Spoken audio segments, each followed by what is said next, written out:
overwhelming odds. Hmm. That's an important insight into his mindset.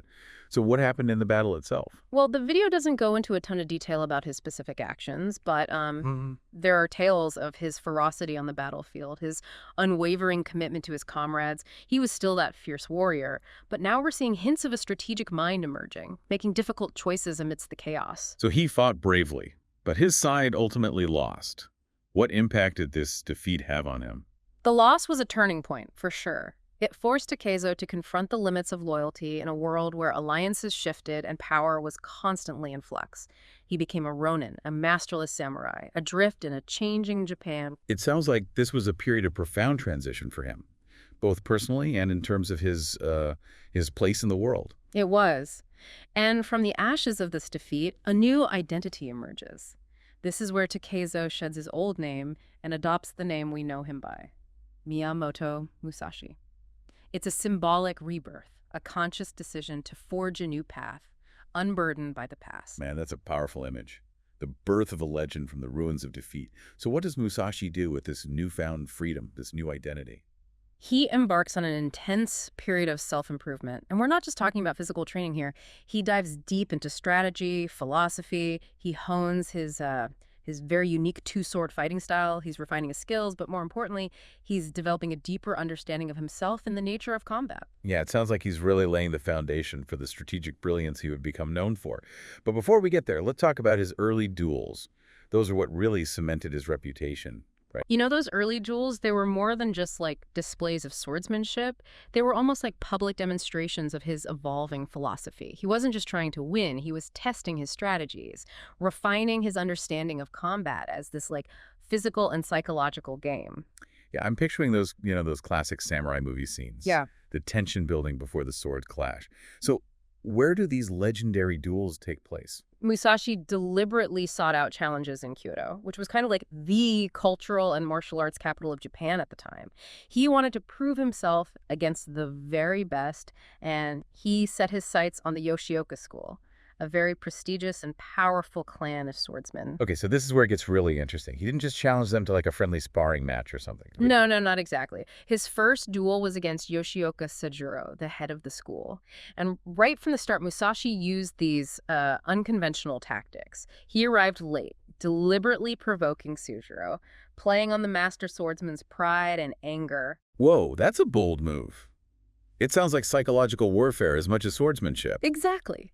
Musashi understood that victory wasn't just about, physical skill. It was about exploiting your opponent's weaknesses, their emotional state, their expectations. He used Seijiro's anger against him, ultimately disarming and defeating the master. Man, that must have been a humiliating defeat for the Yoshioka school. I bet they did take that lying down. Oh, you're right. The Yoshioka clan, determined to avenge their leader's defeat, challenged Musashi to a second duel. This time, he faced Seijiro's younger brother, Denshikiro. I can only imagine the tension surrounding this rematch. Was Musashi able to repeat his success? He did. He won again. But this victory only further fueled the Yoshioka clan's thirst for revenge.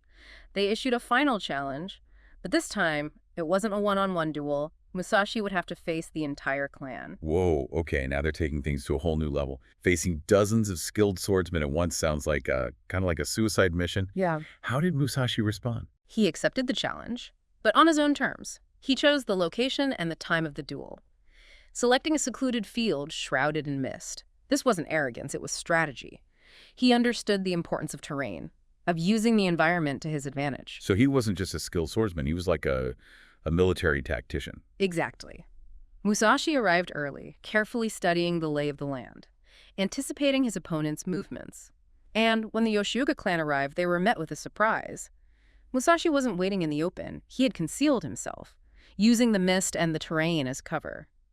He then launched a series of, lightning-fast attacks, striking from unexpected angles, disrupting their formations, and basically turning their superior numbers against them. That's incredible. He turned what should have been an ambush into a strategic masterpiece. What was the outcome? Musashi emerged victorious, heavily outnumbered and wounded.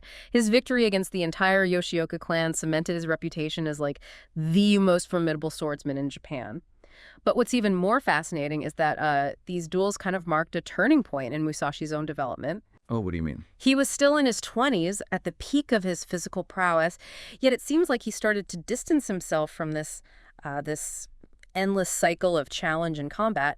It's almost as if he had proven everything he needed to prove in the realm of physical mastery, and he was now seeking something deeper. Yeah, so the duels, while showcasing his incredible skill, they also served as a stepping stone towards a more profound understanding of himself and his craft. Exactly. This is where his philosophical side really starts to blossom. He spends years traveling, refining his fighting style, but also immersing himself in Zen Buddhism calligraphy strategy. This is the period where he begins to formulate the ideas that would later be compiled in his masterpiece, The Book of Five Rings. The Book of Five Rings. It's a classic text on strategy and leadership, studied by everyone from like CEOs to athletes. It's amazing to think that these timeless principles emerged from the mind of a warrior who honed his skills in like life or death duels. I know, right? That's what makes it so compelling. Musashi's insights weren't just theoretical musings. They were forged in the crucible of real-world experience, in the heat of battle. So let's dive into the Book of Five Rings a little bit. What are some of the key takeaways that our listener can apply to their own lives, even if they're not, facing off against a rival samurai clan?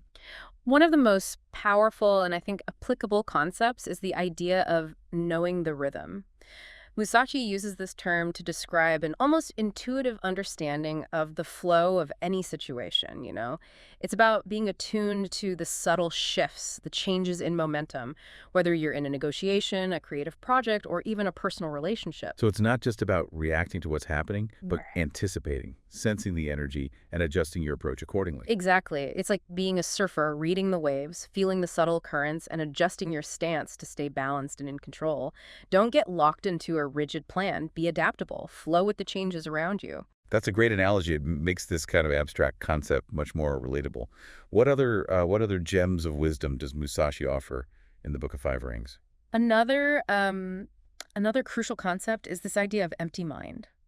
Musashi stresses the importance of clearing your mind of preconceptions, biases, all the mental clutter that can cloud your judgment. So, being present in the moment, not letting past experiences or future anxieties dictate your actions. Yes, it's about cultivating a state of mental clarity and focus that allows you to make the best decision in any given situation. Don't let your emotions or preconceived notions hijack your thinking. This is starting to sound very zen, Yeah. very mindful. Well, Musashi was deeply influenced by Zen Buddhism, but what's so brilliant about him is that he took these, kind of philosophical principles and translated them into practical advice. He didn't just preach, he provided a framework for action.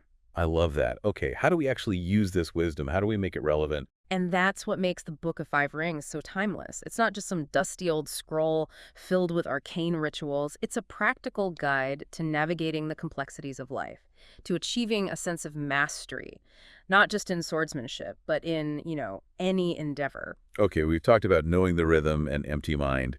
What other key takeaways should our listener glean from Musashi's philosophy? One of the most intriguing and perhaps the most challenging concepts he introduces is this idea of embracing the two swords. Two swords. I'm intrigued. Is this literal or metaphorical? Both, actually. Musashi famously used two swords simultaneously in his fighting style, but he also uses the two swords as a metaphor for embracing seemingly contradictory qualities within ourselves. So like being both strong and compassionate, Mm. or disciplined yet adaptable. Precisely. He challenged the notion that we have to choose one or the other. Musashi believed in integrating seemingly opposite qualities to become more complete, more effective individuals. He saw strength in embracing paradox. This is blowing my mind. I've Yeah. always struggled with feeling like I have to fit into these like neat little boxes, Yeah. be one thing or are another. But Musashi's saying like, embrace the complexity, the contradictions. Exactly. Don't limit yourself. Embrace the full spectrum of who you are. Okay, this is all starting to make sense. Musashi wasn't just a great swordsman. He was like a symbol of self-mastery, of pushing beyond your perceived limits, of embracing the totality of your being. And there's one final aspect of his legacy that I think is worth highlighting. Despite all of his skill, his victories, his fame, Musashi remained a student. He never stopped learning, never stopped challenging himself. Yeah, that's a powerful reminder for all of us, isn't it? No Yeah. matter how much we achieve, there's always more to learn, more to explore. Absolutely. And that, I think, is the essence of Musashi's legacy: a relentless pursuit of self-improvement, a dedication to mastering both the sword and the mind. He truly was more than just a samurai. He was a philosopher, a strategist, a true innovator. And as we wrap up this part of our deep dive, I'm curious, what are some of the key takeaways that are sticking with you? For me, it's Musashi's the seamless integration of action and contemplation. He didn't compartmentalize physical mastery and philosophical insight, you know. Yeah. For him, the path of the warrior was a path of self-discovery. Yeah, it's like he was saying that pushing your physical limits, facing those fears and challenges, it can actually lead to a deeper understanding of yourself. Exactly. And that's a concept that resonates far beyond the world of samurai, don't you think? Yeah. It makes me think about how we can apply that to our own lives, finding those activities, whether it's rock climbing or writing a novel or even learning a new language, things that push us out of our comfort zones and force us to confront our limitations. Yeah, it's about embracing those challenges, those moments of struggle as opportunities for growth. Absolutely. And Musashi's story reminds us that this journey of self-discovery and self-improvement, it never really ends. You know, it's not about reaching some fixed destination. It's about the constant striving, the relentless pursuit of excellence. And it's important to remember that he wasn't some, mythical superhero or something. He was a real person with flaws and struggles. He lost battles, he made mistakes, but he never let those setbacks define him. Right, and that's such a crucial point. His resilience, his ability to learn from his failures, it's just as inspiring as his victories. It reminds us that setbacks are inevitable, but they don't have to derail us. It's how we respond to those challenges that truly shapes our character.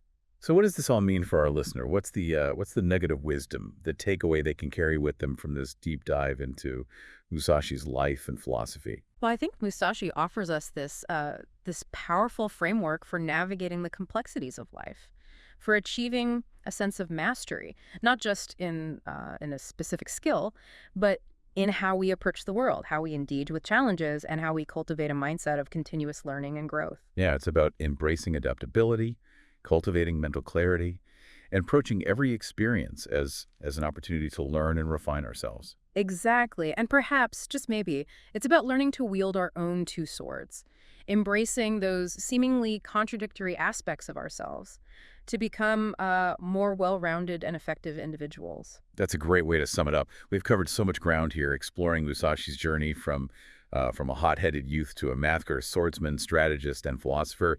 We've delved into his writings, his unique perspective on strategy, self-mastery, and the power of embracing paradox. But I always like to leave our listeners with a final thought, something to ponder. What question or idea would you like to leave them with today? How about this? Musashi lived in a time of constant warfare where survival often depended on, split-second decisions, the ability to adapt to these rapidly changing circumstances. We live in a very different world, but we face our own unique set of challenges and uncertainties. So how can we apply his ideas of adaptability, strategy, and knowing the rhythm to navigate the complexities of, modern life? How can we cultivate that same warrior spirit, not to conquer others, but to master ourselves and our own circumstances? That's a great question. It challenges us to take Musashi's wisdom beyond the historical context and find its relevance in our own lives. Yeah. I'll leave our listener to wrestle with that. And of course, I encourage you to seek out Musashi's writings, especially the Book of Five Rings. It's a journey worth taking. I agree. It offers insights that are as relevant today as they were, centuries ago. Well, thanks for joining me on this deep dive. It's been an incredible journey into the world of a true legend. And to our listener, until next time, keep your mind sharp and your spirit strong.